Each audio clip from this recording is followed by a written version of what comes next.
still do not have our rogue, but that is okay. I believe that she will not be long.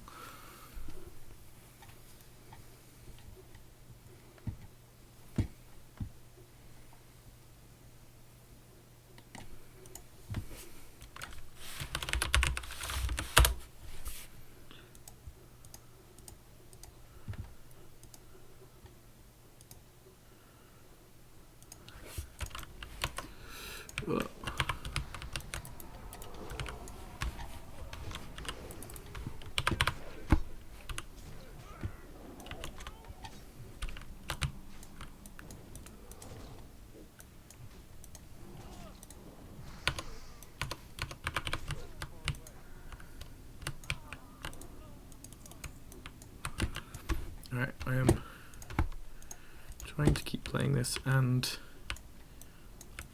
upload my content at the same time.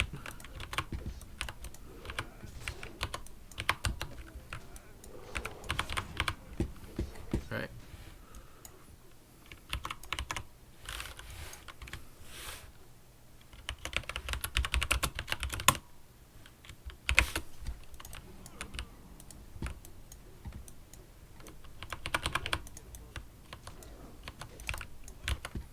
Okay, I actually need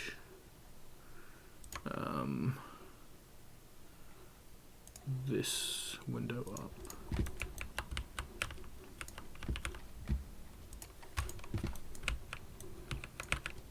This is what happens when you decide that you need to do more streaming late in the day.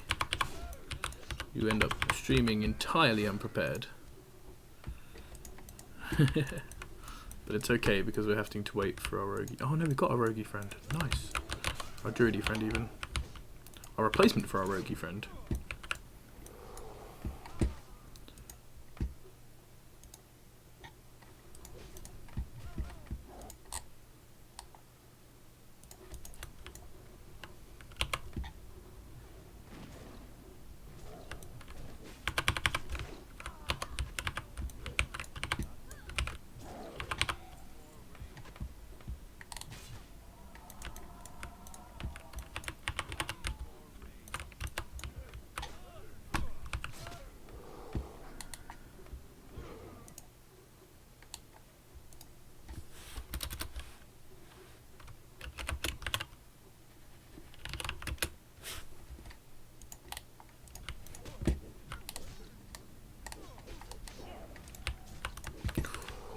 Oh my god.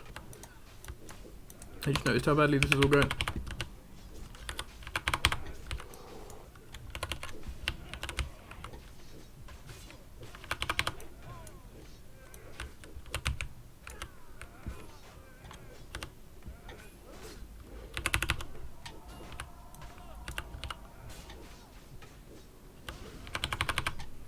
Keep round up. Keep using AoE stuff. Level 30 has decided to become the heal carry, which is good. My boy the mage is being the AoEer, and I'm being the slicer. Let's do a bit of a mocking blow, make sure all the aggro's on me. Being a good off tank here.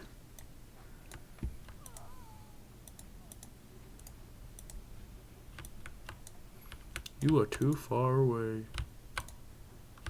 Where does it think she is? Whatever. That loot is lost to the histories of time.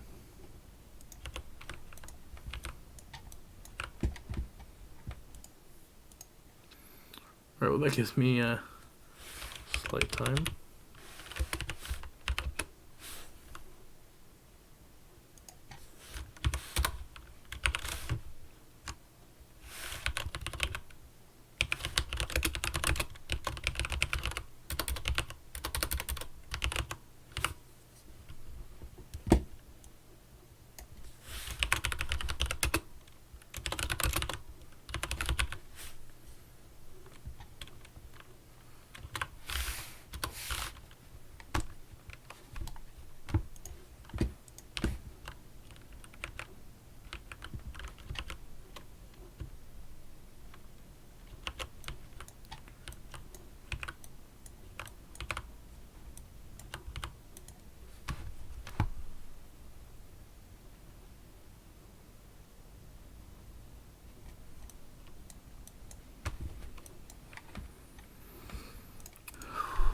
So,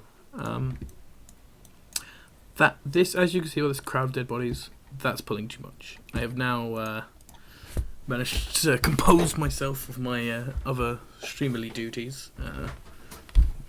The short part 1 is being uploaded onto the YouTubes as we speak.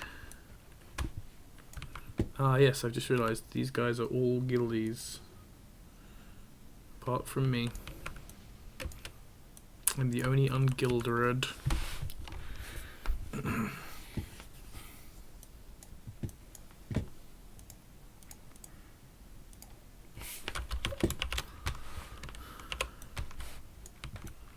Like I said, hopefully not too much of this.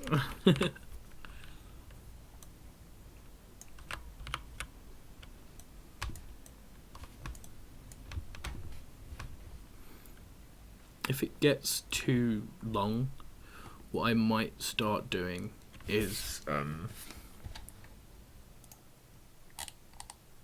bringing up the stream for sort of important areas, you know. Oh,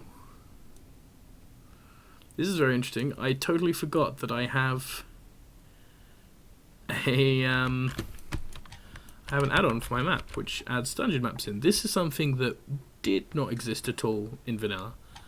Dungeon maps like these, I believe, were only drawn even much later and weren't sort of added into the game until much later. But this is a nice sort of, you know, extra thing. I guess I shouldn't talk about too much of it now, in case I don't have anything to talk to for the main area, but it's nice to be able to see an overview.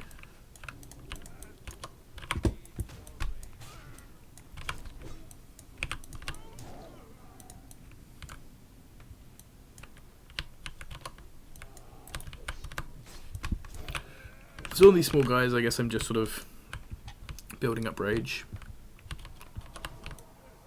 We've got an overseer.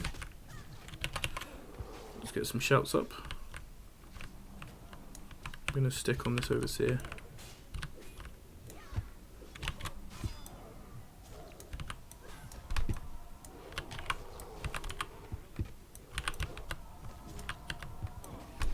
Hit him with an overpower. Ren's up on him, so I'm going to put Rend up on her and keep hitting him.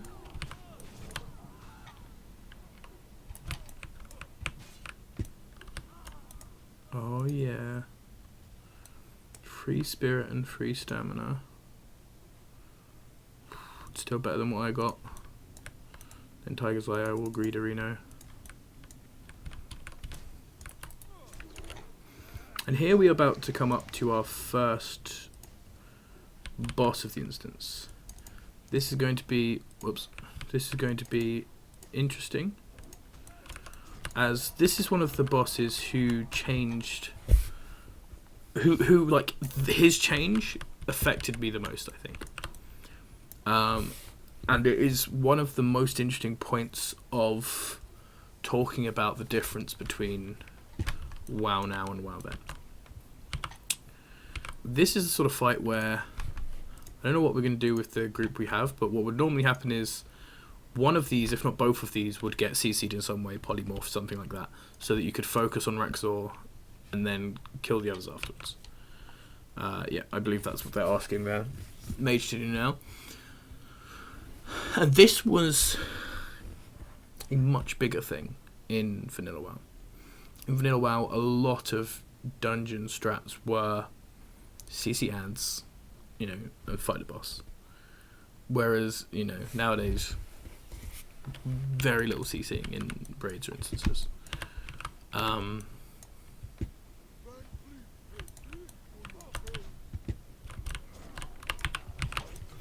So, the interesting thing about this fight, from a design perspective, in my opinion, is that when you look at this, right,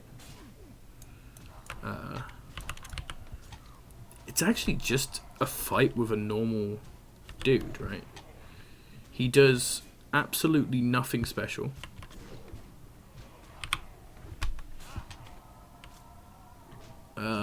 he just fights you.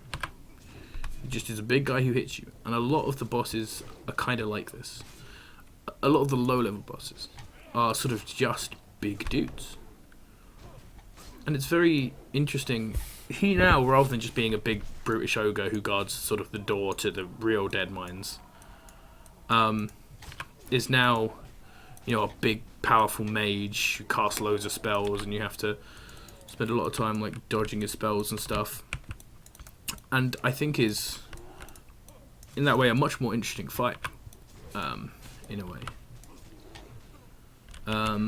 Another very interesting thing is the weapon that he dropped, which we can see right here. And I just picked this weapon up because I got lucky enough to get the thing of it, which is a good opportunity for me to talk about it. Rugzor's hammer. It's named after him. It's got a sort of bit of normal picture, and it's white. Right, it's not even a magical item, and that's a boss drop. And it's sort of arguably better than mine. I don't think it is. It does more DPS. I don't. That's 5 stamina is way worth the DPS loss. But it's interesting in that way because no boss ever now would drop a white, right? I would like be surprised in modern WoW if a boss drops a blue, but that shows the different mindset that they had back here for the rarity of gear. You know, the rarity of gear now is a situational thing. You know, elites will drop greens, normals will drop whites, bosses will drop blues, raid bosses and some special bosses will drop purples. That's sort of the rule, right? Every quest you do in a chain will drop a will drop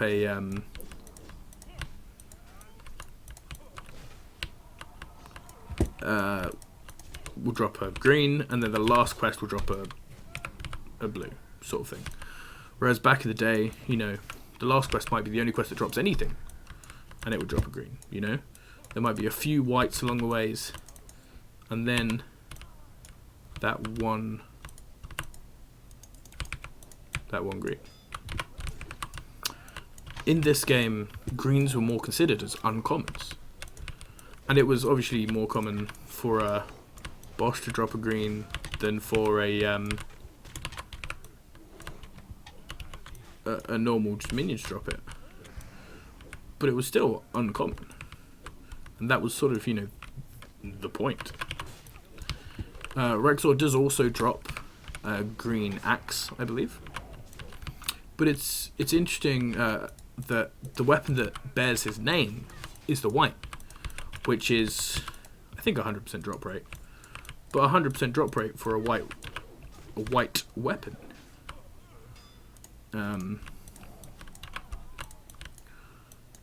You know, whereas most bosses now would have 100% for a green. I could show you here.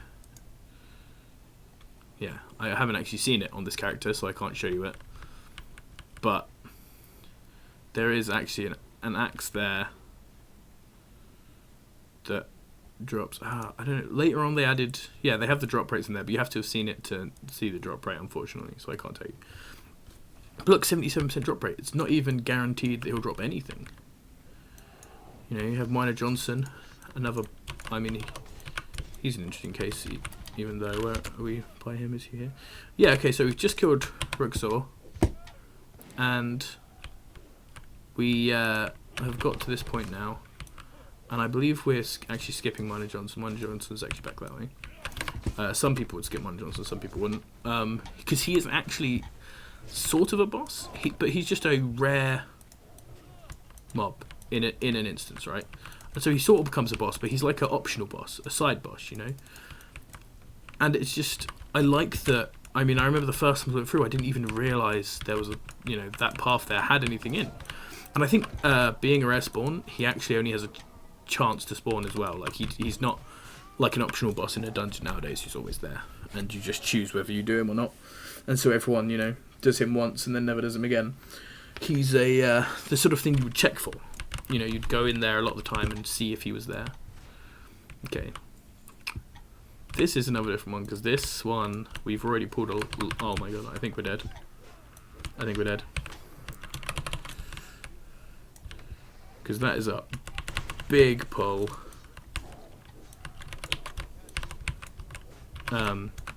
What you're meant to do here is you are meant to sit and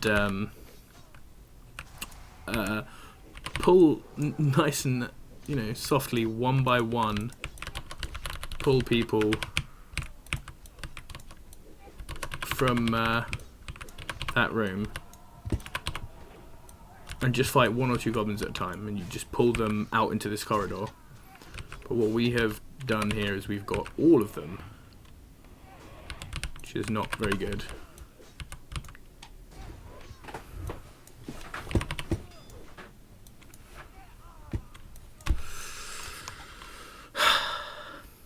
Doesn't look like this is going to go very well, lads.